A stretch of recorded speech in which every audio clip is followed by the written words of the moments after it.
Hello, I'm Somi Arian.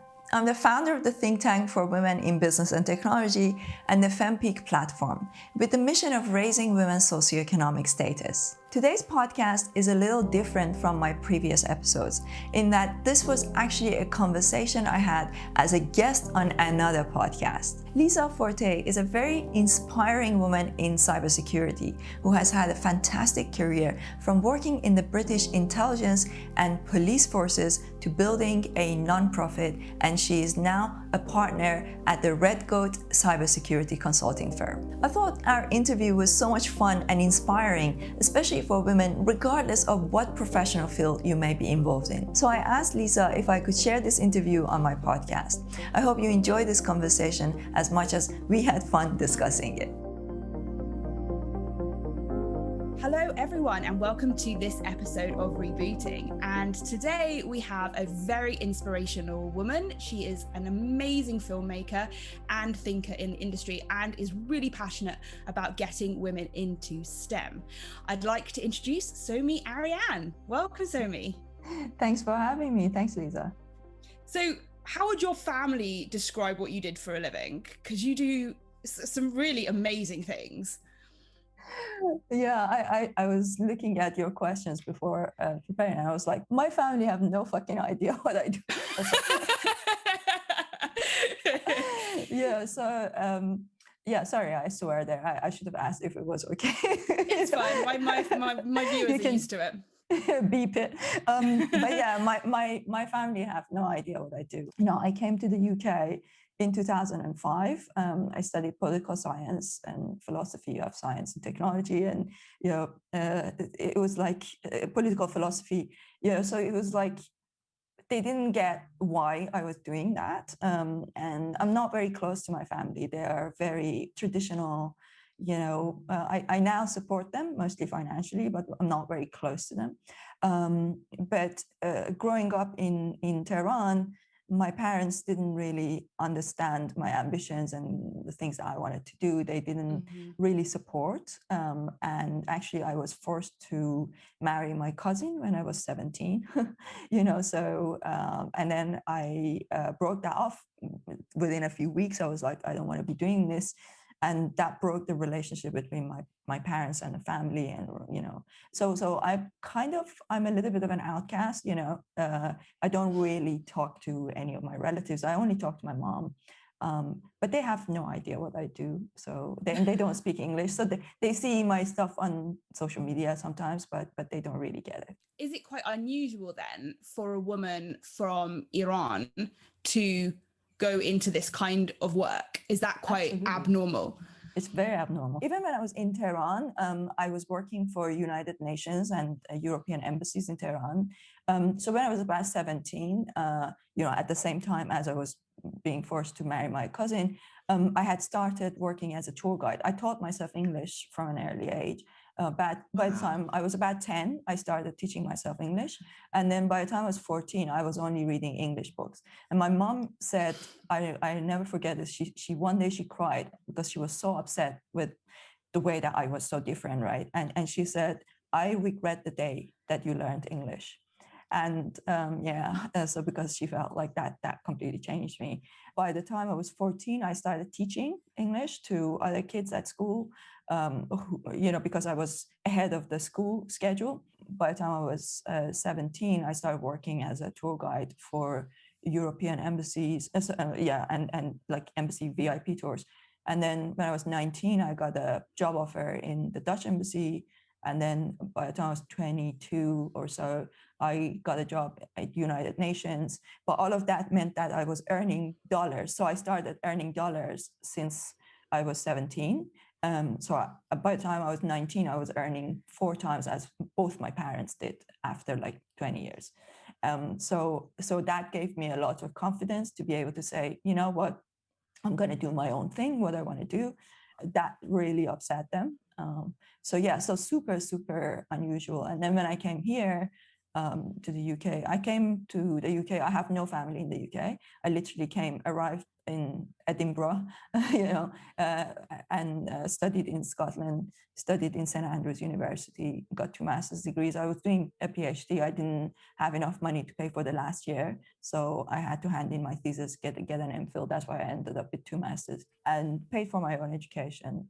Like I had absolutely no support whatsoever from my parents. And Wow. they don't get anything. And I didn't know anyone in the UK when I arrived. I had no network, no family, nothing. And That's just incredible. I can't believe that what you've achieved is amazing. If you had come from the UK and had come from, a well-off family and had loads of opportunity, I'd still be sitting here saying what you've achieved is amazing. And then given that you've come and had the journey that you've had and faced quite a lot of barriers and challenges along the way, that realistically it would have been easier for you in many of those situations just to go, okay, I'm just going to comply and do what you want me to do. And you haven't done that. And that's absolutely just amazing. Yeah. It's incredible. I had so many opportunities of, like ex-boyfriends or whatever that have been extremely well off. And I could, just chill and say, okay, I'm going to continue. Basically I have a nice life. I don't have to be as, we have a saying in Persian, that's somebody that's like me. They say that the person has got pepper in their ass. Like they can't sit down. Like they you just can't sit down. Like they're always trying to do something, different, no matter how much life might want to give them a break. They still don't want to take it, and they just want to continue to go. And that was the case for me. I was like, I have a dream, and I want to fulfill that dream. And my dream is to see, when I look at the top 10 companies that are running the world, 5 in China, 5 in the US, right? As in the US, we have Apple, Amazon, Facebook, Google, Microsoft, and in China we have Alibaba, Baidu, Xiaomi, Huawei, and Tencent. These 10 companies are running the world, right? They're determining the future of humanity, and there's not a single one of them that is founded and run by a woman. It's not good enough for me that, okay, the CEO of Yahoo is a female.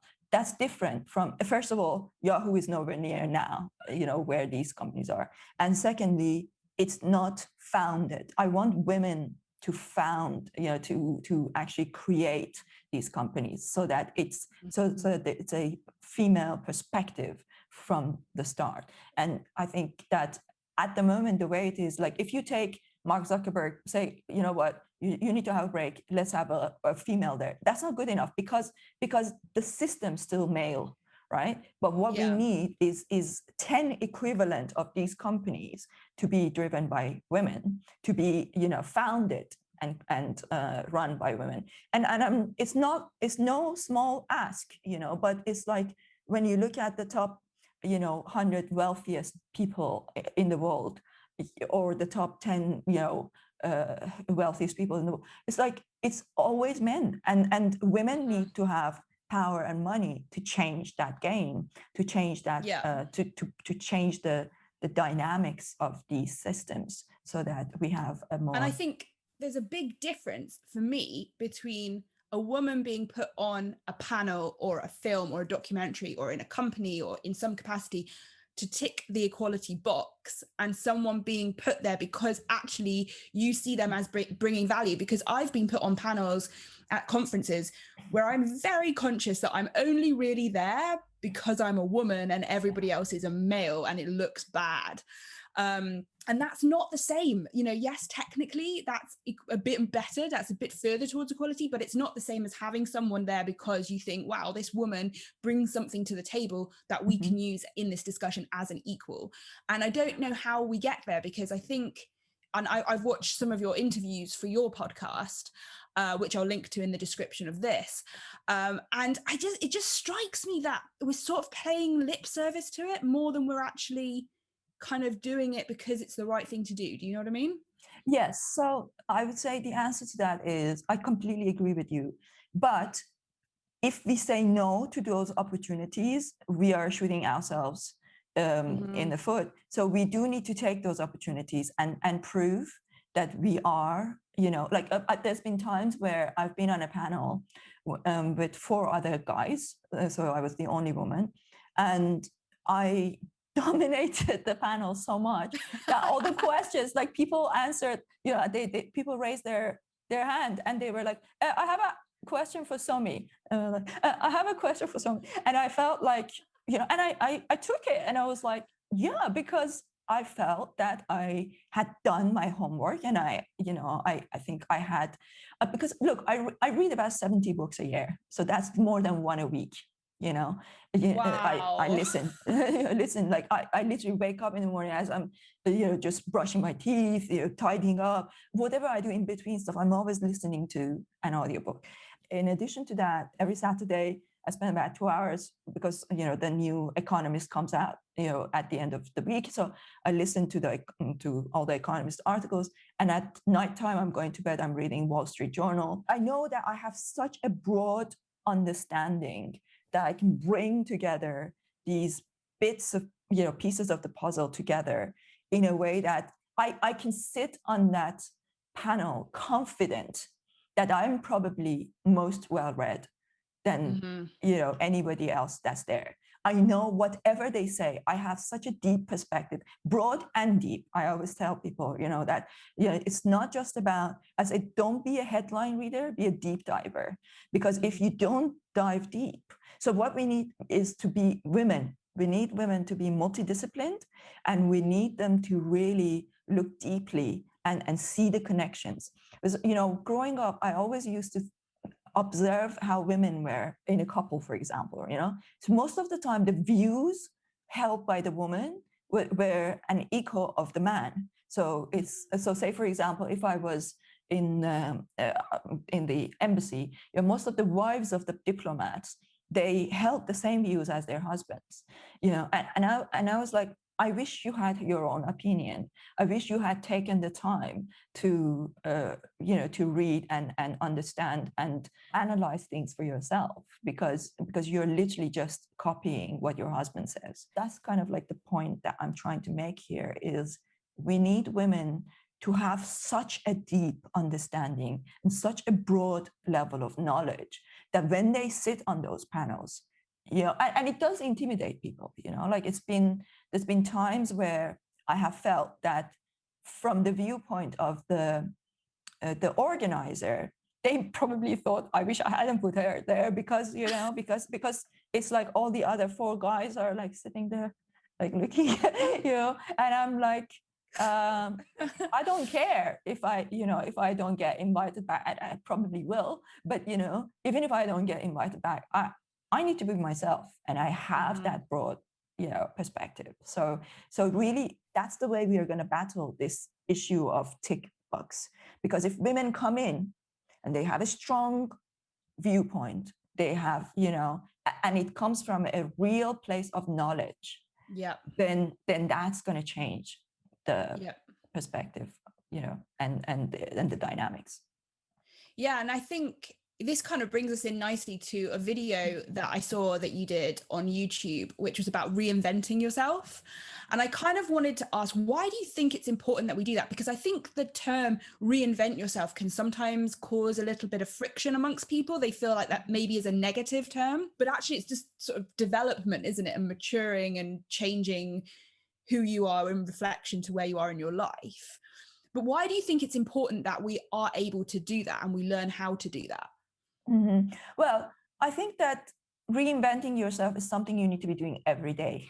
That's the way I see it. It's the way I see it. I'm, as a philosopher, I'm a Nietzschean. I was highly influenced by Nietzsche, and he's got this concept of self-overcoming, which I love. It's like, every day you can be better. You can. It's like it's that sense of it's reinventing yourself. It's no different from self-improvement.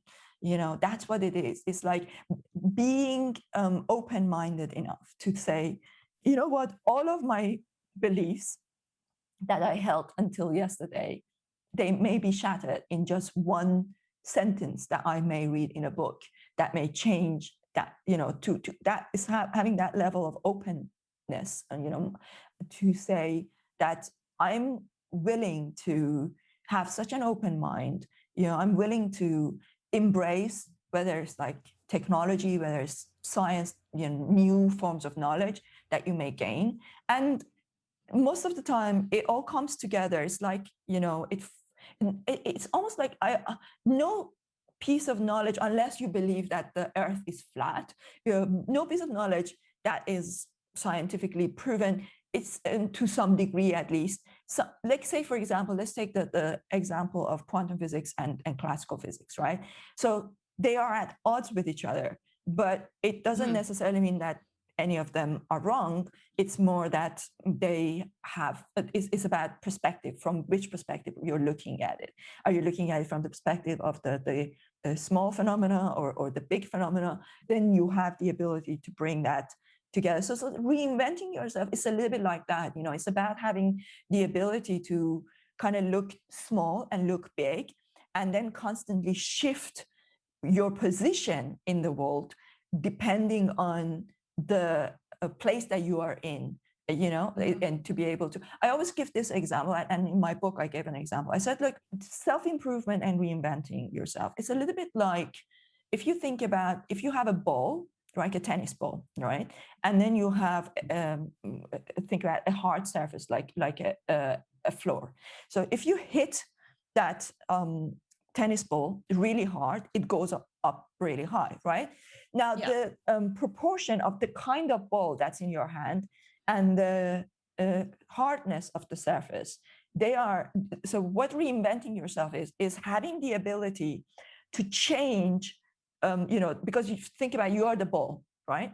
And it's to change the softness or the hardness of that ball in respect to the place that you are.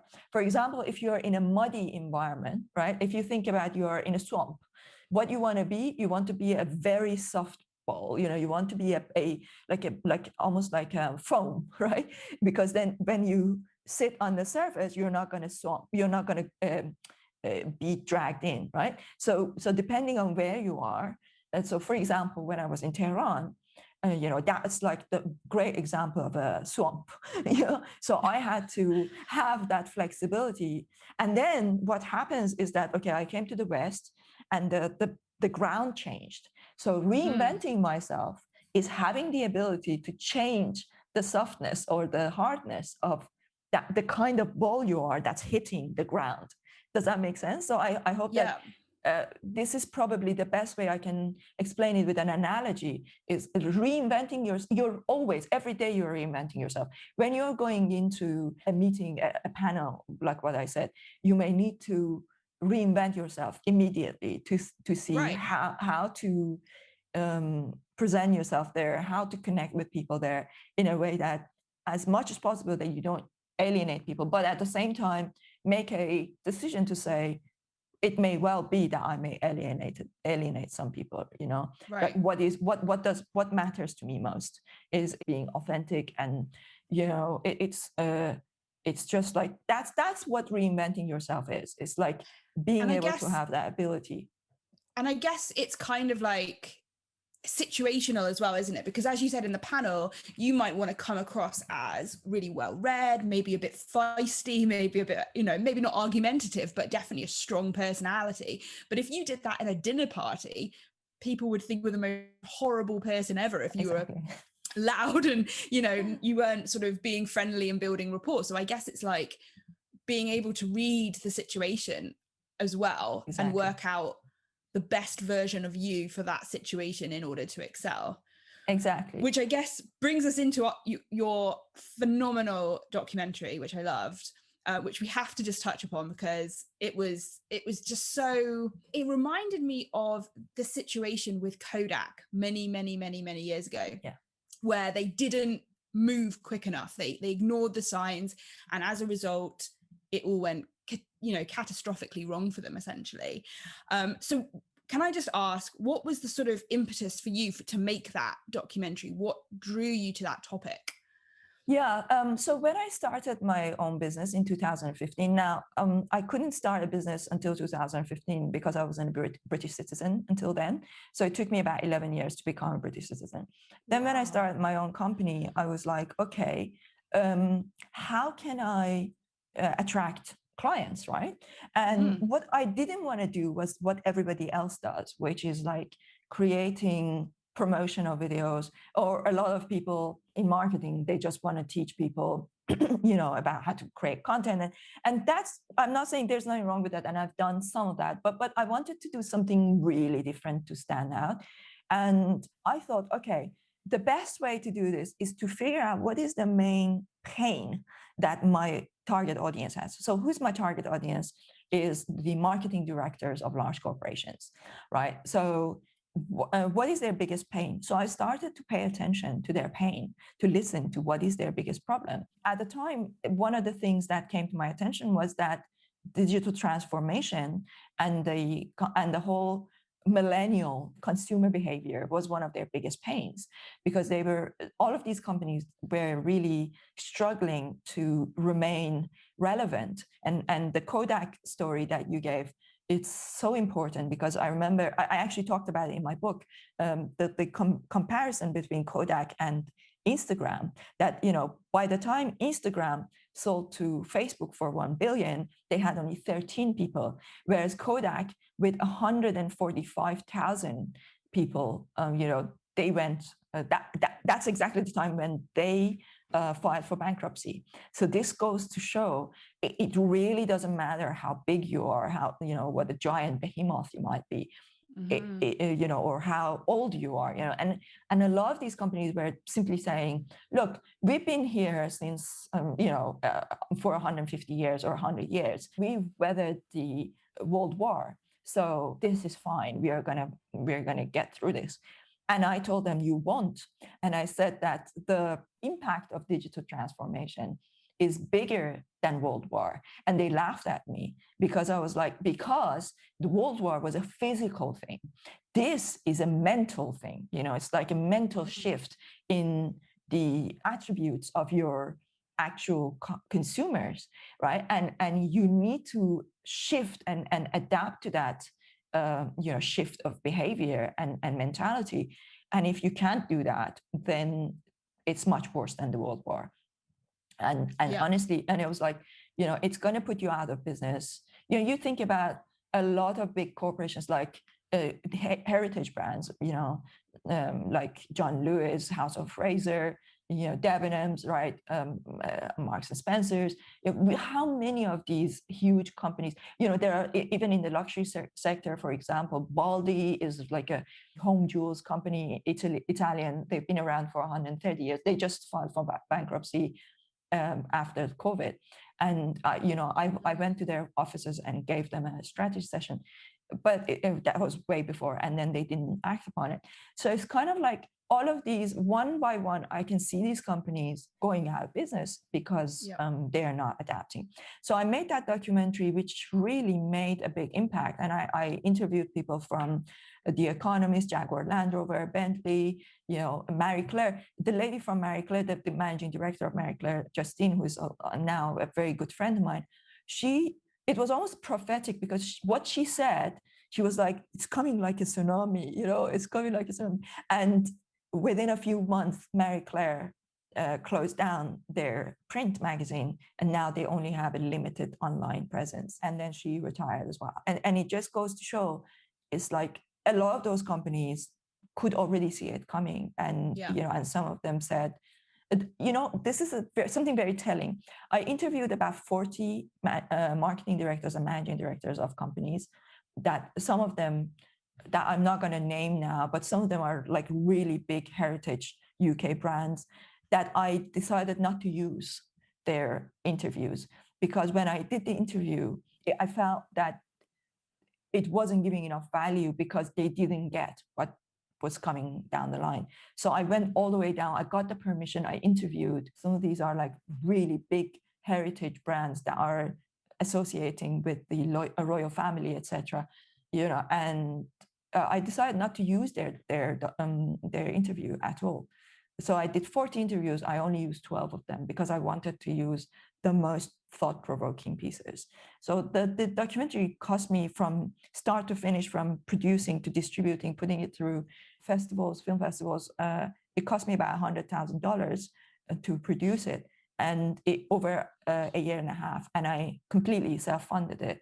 Wow. But that's the level of, and then when people come to me and say, oh, I want to do something like that, I want to make that kind of impact. And when I tell them how much I spend, and I was like, look, I spend this much with me being the producer director. So you want to pay me to create something like that for you. So you need to be willing to spend some money, because it does take a lot of work to do that. And the impact was amazing. And then at the back of that, I got a book deal. I was chosen as a LinkedIn top voice 3 years in a row. It brought us so much business. It's still creating so much impact. It's still like one of the biggest achievements that I've had. And I think my next step is to create something like that about women in business and technology. I want to do something like that. Yeah, I think that will be awesome. And I think you're right. I think that's kind of one of the things that I am quite aware of, and it happens a lot in the tech industry. I'm not sure if it happens the same amount in other industries that you've worked with. What tends to happen is we get into this cycle of just sort of almost repeating textbook phrases. So we need to do it this way and this way. And nothing's new, nothing's controversial, nothing makes you think, oh, we need to think about this, or how are we going to, maybe there's not an answer. Maybe it's a case that, we just don't have the answer right now.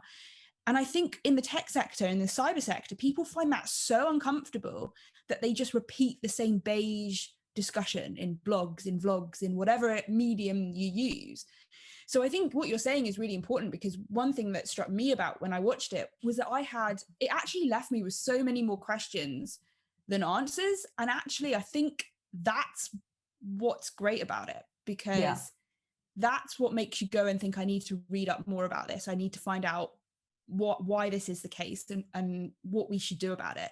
And I think that kind of links back sort of full circle really to what we were talking about at the beginning, which is, how do we get a situation where we get young women predominantly, wanting to go into STEM? How do we sell it in a way that actually looks appealing to them? Because right now, the strategies we're employing are just not working. They're not because working. The numbers are not good enough. No. Yes. So actually, this is very interesting. And one of the things, like you said, about we are not making statements that are controversial enough, that are making us think. We are just repeating. When I look at our March conference, the speakers, so we have these, for people who may not know, I run this quarterly conference series under the, we call it loosely the think tank for women in business and technology, based on the new platform I'm building. And we've had 148 people who have submitted to speak at the conference, submitted proposal to speak at the conference. And I would say maybe only 10 to 20, maximum 20% of them are fresh ideas. Most of them are just repeating what we all know. And everybody, this is what I love. Everybody says, we need more women in business and technology. Yes, I know that we need, right? Tell me something we don't know, which is, how do we make that happen, right? And one of the things that I mentioned to, and I'm going to talk about this more, we had a session, we have now weekly sessions where I discuss these things with the members. And I said to them, look, everybody was saying, yeah, we need this to happen. We need more, we need diversity. I said, look, the problem is that all of the women who are heads of diversity are not actually coders. Like I don't like the fact that every time, as long as you are a female woman of color, you're suddenly diversity lead, head of diversity, but you're not actually an engineer, you're not actually a coder, so you can't be in that position. I think, to be honest, I really dislike this.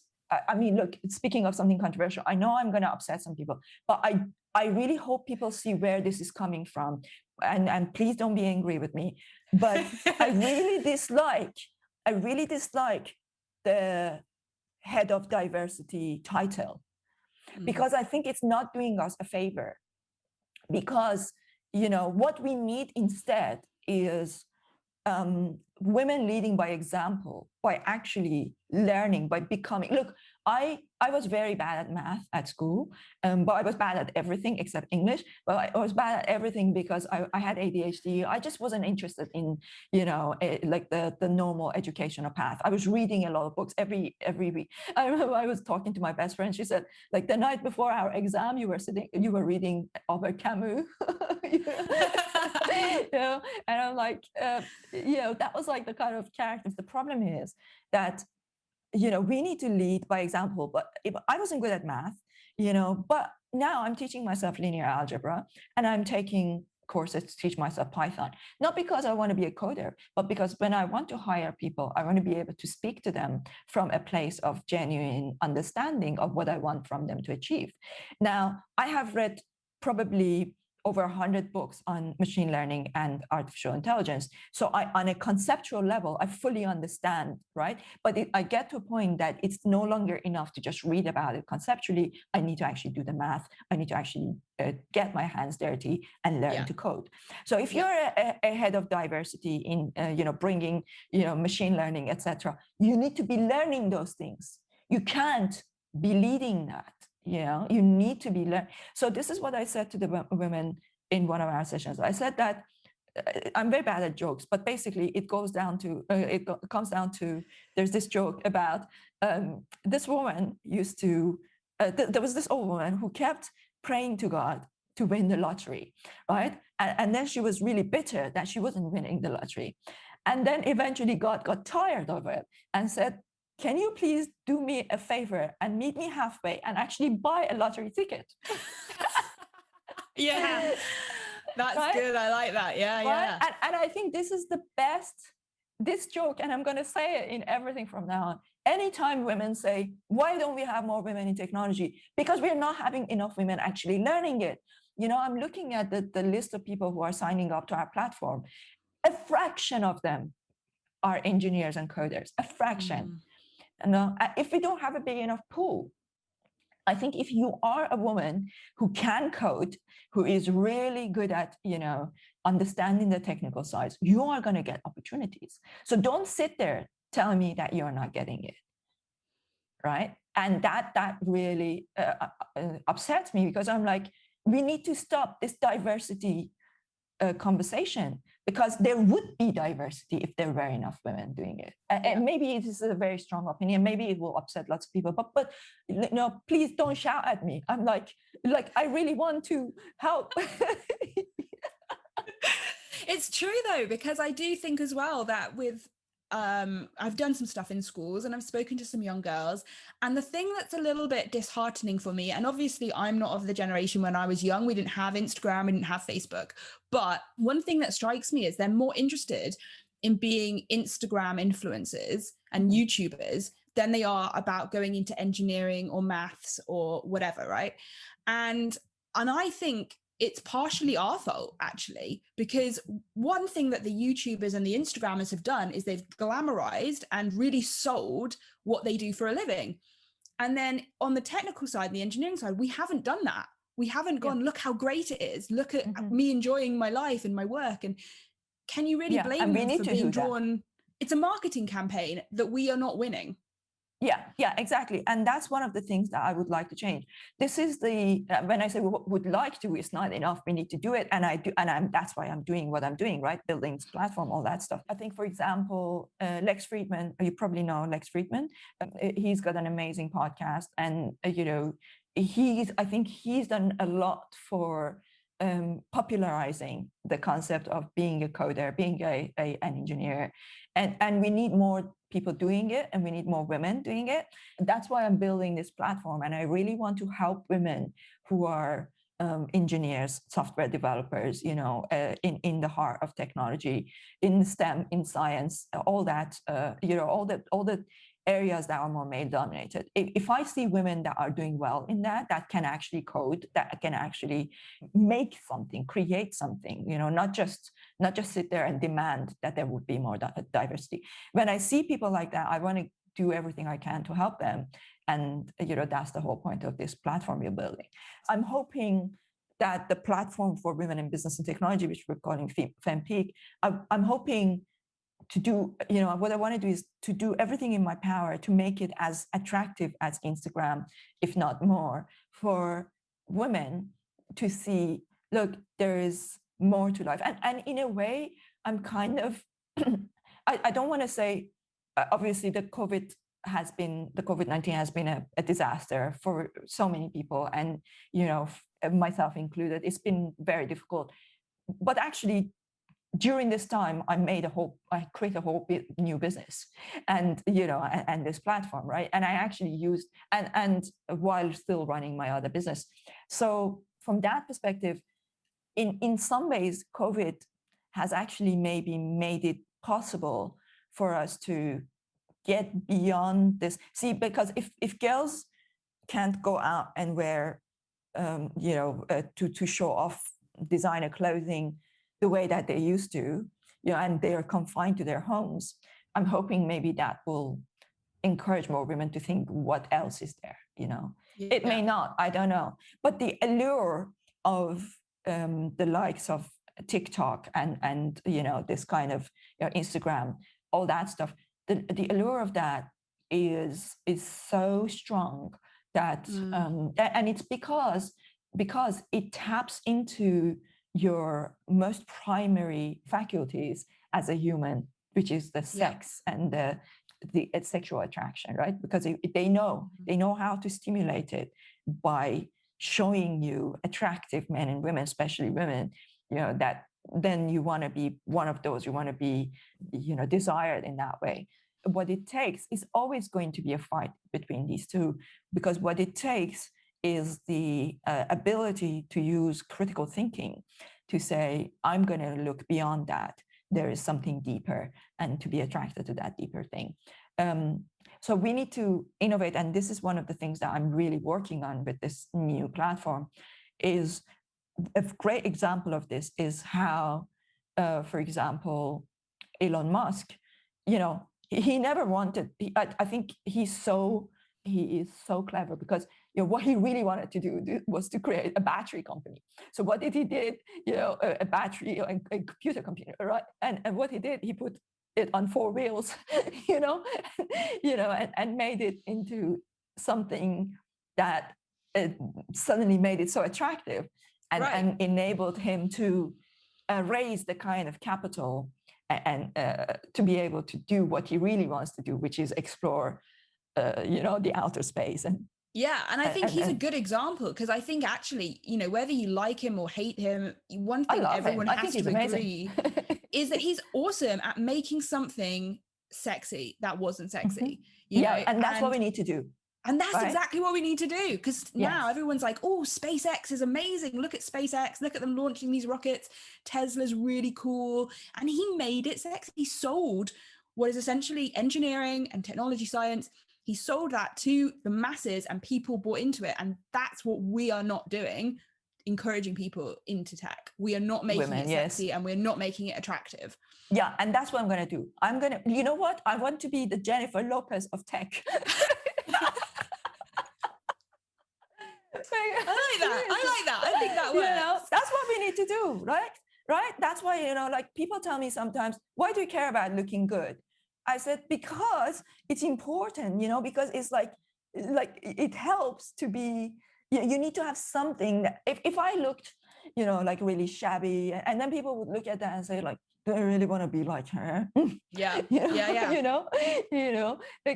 because we live in this world where people, their brains is in their eyes, because then there's no criticism of that, because biologically we are attuned to that. So what we need to do is to show the image of women in technology in a way that's desirable, know, in a way that's like, you know, that's what I want to do with FemPeak, with the think tank for women in business technology, to make technology sexy for women, you know, and do exactly what Elon Musk did with his battery company, battery on 4 wheels. Yeah, I'm sure it will take off, and I think you're the right person to do it, because I think you understand marketing, and I think what we probably needed all along was people who understood branding and marketing doing it, not necessarily the people who weren't either in tech and just sort of, you know, passionately explored it, but weren't really having the expertise to do it. But unfortunately, we've run out of time, because obviously this is something we could probably discuss for hours. Where's the best place for people to follow you and keep up to date with what you're doing and the platform and other things? Yeah, well, the platform will launch. When is this going out? Because the platform will launch hopefully beginning of March. The platform will have launched, if it's launching in beginning of March, because this will probably go out second week of March. Great. Okay. So yes, so hopefully the platform will have been launched by then. It's FemPeak.ai. That's FEM, female peak performance, right? So FemPeak.ai is the platform, and I'm hoping that that will be the central place that we will be able to explore everything. Other than that, just Google Somi Arian. All of my social media channels come up, so you can. It's always at Somi Arian on every channel, including now I'm on Clubhouse too, trying to. And go and check out her YouTube videos. There is a lot of YouTube videos, yes, but they are all excellent, and my podcast, of course, and your podcast. But I'll link to all of that in the description. So if you want to go and check them out, check the links in the description, and don't forget to like and subscribe to this episode in order to not miss any of the future ones. Thank you so much for coming, Somi. I really, really appreciate it. It's been an awesome chat. Great to speak to you. I really enjoyed it. Thank you. Bye.